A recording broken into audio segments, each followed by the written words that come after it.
We've seen a pretty extraordinary 48 hours or so in Washington, beginning over the weekend.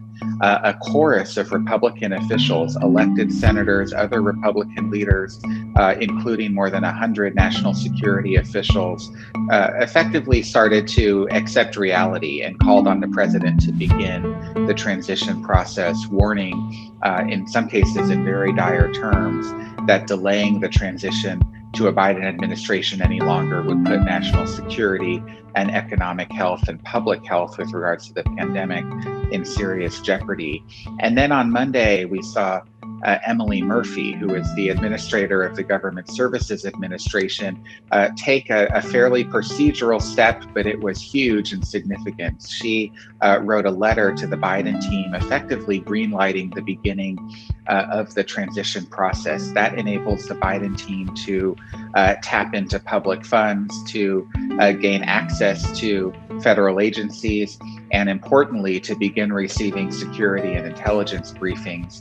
That was as close as I think we're going to get to a concession by the Trump administration. That was the beginning of a peaceful transfer of power.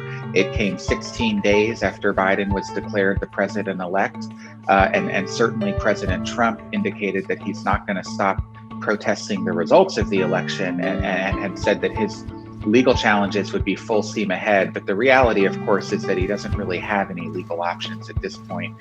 And by allowing this transition to go forward, he was effectively conceding, bowing to the reality that Joe Biden will be the new president come January 20th. So by allowing the transition to formally commence, it means a few things. It means that the Biden team will get that $6 to $8 million that's been appropriated by Congress for this very purpose. The Biden team also will have access to the FBI to conduct background checks of people that will be appointed into the new government.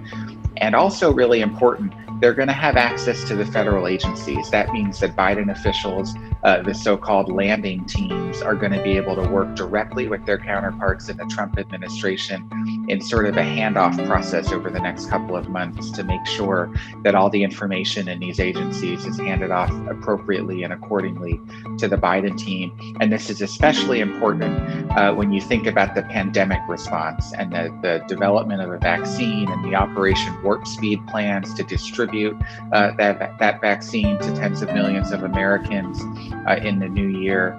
Those plans and that data regarding the coronavirus will now be allowed to be shared between the Trump and the Biden teams. Full pardon. Thank you, Corn.